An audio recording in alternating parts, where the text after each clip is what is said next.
Bonjour, bienvenue à une autre capsule Histoire de Saint. Aujourd'hui, je veux vous présenter Jean-Marie Vianney, qui est plus connu comme étant le curé d'Ars. Alors, Jean-Marie Vianney a marqué la façon d'exercer notre ministère comme curé de paroisse, à un point tel que Jean-Paul II l'a déclaré comme étant le patron des curés du monde. Alors, qui est vraiment Jean-Marie Vianney? C'est ce qu'on va découvrir ensemble maintenant.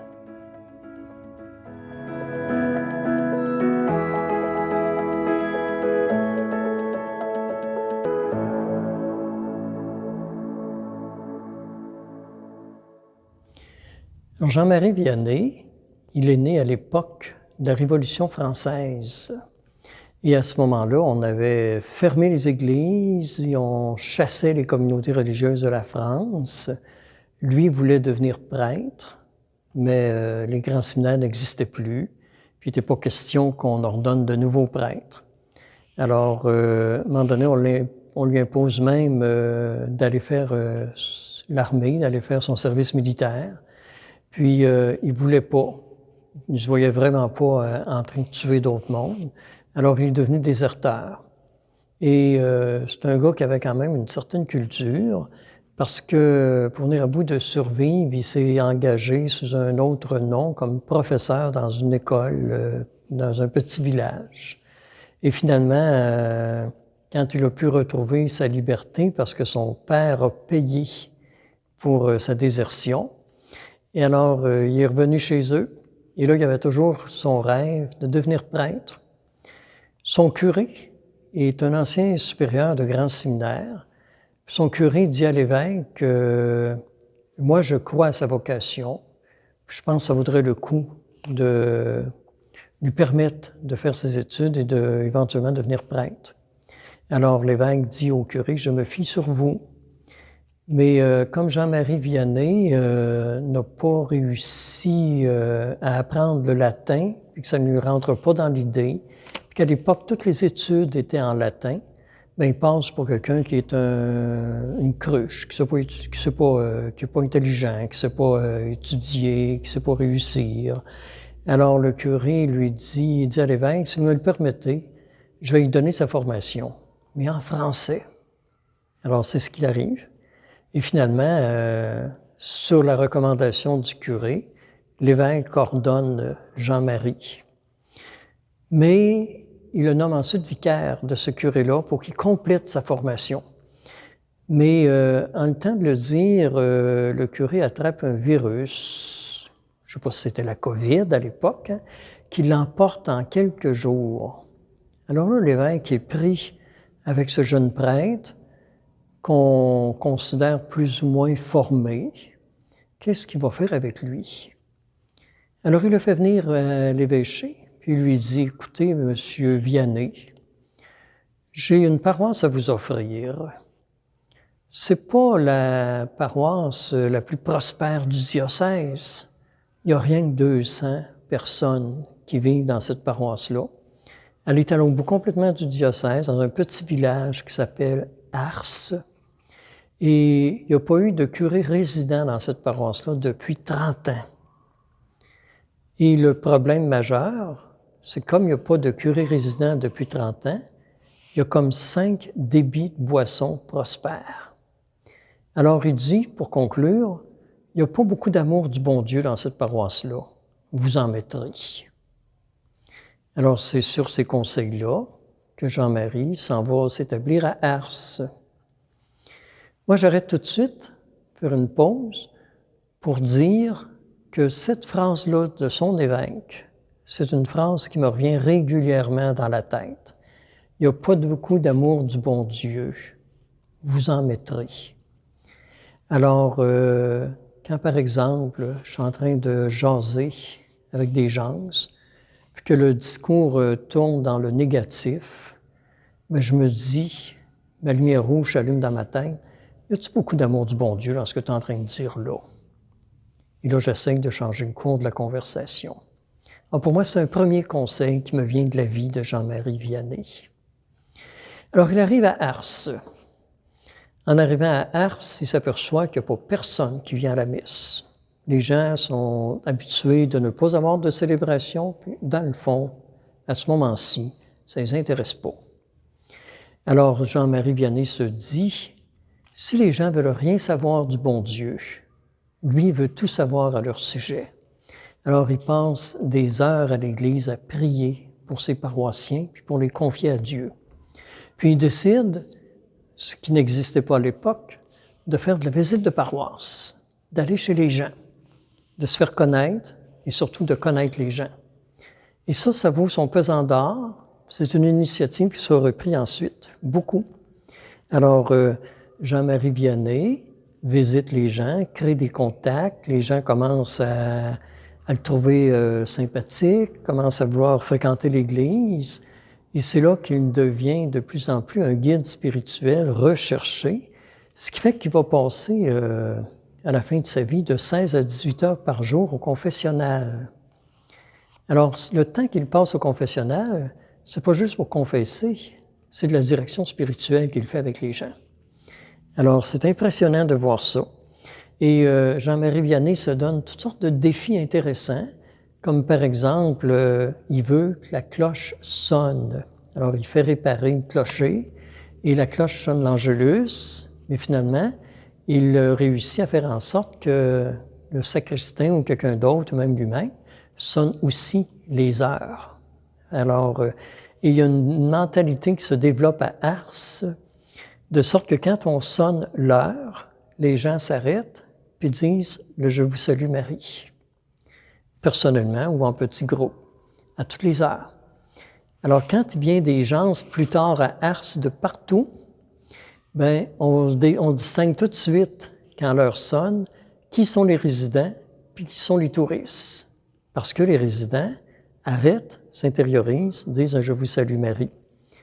Et quand on a vu un résident, qu'on cherche comment on peut approcher le curé, bien là, on court vers le résident et on lui demande de lui parler de Jean-Marie Vianney, de leur parler de ce qui se vit à Ars, de demander comment on peut s'approcher, quelle est la meilleure façon de s'approcher du curé pour pouvoir le rencontrer. Alors, ça, c'est des réalités que je trouve intéressantes à mentionner. À un moment donné, Jean-Marie, au début de son ministère, ne se fie pas à lui-même pour prêcher, parce qu'il a l'impression, comme lui a dit son évêque, qu'il n'y a pas une formation assez complète. Alors, il prend les grands auteurs de l'époque. Puis, ses homélies consistent à lire les textes de grands personnages, comme par exemple, surtout, Lacordaire, qui à l'époque est un prédicateur très recherché, qui prêche les grandes neuvaines et qui prêche souvent à Notre-Dame de Paris. Et Lacordaire, qui est un dominicain, un jour vient à Ars parce qu'il entend parler de Jean-Marie Vianney, s'assoit dans l'église comme tout le monde. Et à ce moment-là, Jean-Marie, il commence à être connu puis fréquenté par beaucoup de monde. Alors, il n'a plus le temps de faire des recherches pour préparer ses homélies. Fait qu'il parle avec la spontanéité de son cœur.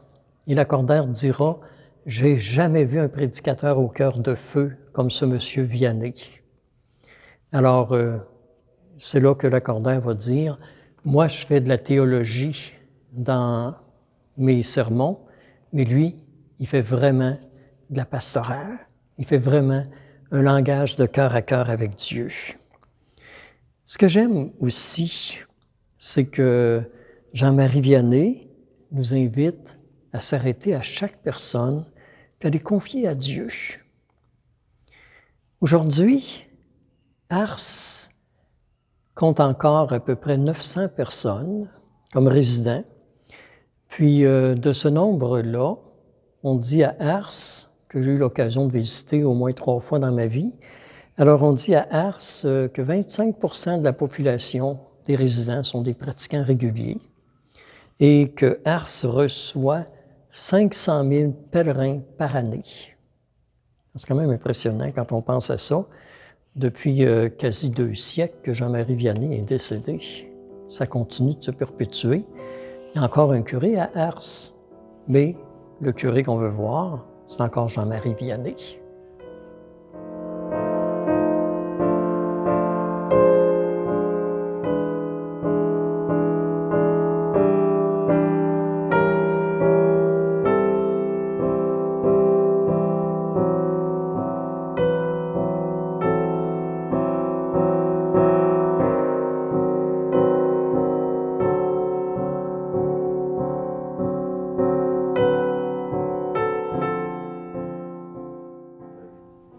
Je retiens de tout le vécu de Jean-Marie Vianney 2 réalités que je trouve intéressantes pour nous aujourd'hui. À un moment donné, je commence avec ça, il y a un curé voisin qui vient voir Jean-Marie Vianney pour lui demander un conseil. Il dit, il y a plein de gens dans la paroisse qui me critiquent, je suis plus capable de vivre avec ça. Pourtant, je fais mon possible. Alors, Jean-Marie dit à son confrère, je vais vous inviter à vivre une expérience puis à me faire confiance. Il dit, vous allez aller au cimetière, puis vous allez regarder les noms des gens sur les monuments, puis ceux que vous connaissez, vous allez dire tout le bien que vous pensez d'eux. Ensuite, vous reviendrez me voir. Fait qu'il fait ça. On vient le voir, il revient le voir, puis on lui dit, il lui demande, puis quand ces gens-là ont entendu tout le bien que vous disiez d'eux, qu'est-ce qu'ils vous ont répondu? L'autre, il dit, bien, ils n'ont rien dit, ils sont morts. Bravo. Maintenant, vous allez retourner au cimetière, vous allez rencontrer les gens contre qui vous en avez sur le cœur, vous allez leur dire tout le mal que vous avez contre eux. Fait que quand il revient, il dit, puis, qu'est-ce qu'ils vous ont répondu? Ben, ils n'ont rien dit, ils sont morts. Ben, il dit, c'est ça le secret dans la vie. Qu'on dise du bien ou qu'on dise du mal de toi, fais le mort. Alors, laisse-toi pas influencer parce que les autres pensent, mais reste connecté sur Dieu toi-même, puis fais ce que l'Esprit t'inspire, puis tu ne seras jamais malheureux. Parce que autant le bien qu'on dit de nous que le mal peuvent nous détruire. Puis il dit, les gens qui nous encensent sont souvent les gens qui ensuite vont nous crucifier. Alors, on fait le mort. Le curé d'Ars disait aussi, et c'est pour moi très important, on ne s'approche pas de Dieu parce qu'on est saint, puis parce qu'on l'a mérité. On s'approche de Dieu parce qu'on en a besoin.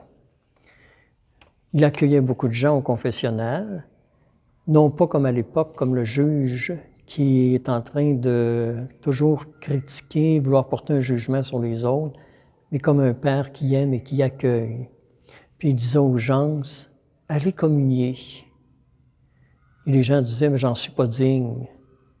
Il répondait toujours, c'est vrai que tu n'en es pas digne, on n'en est pas digne personne de Dieu, mais on en a besoin.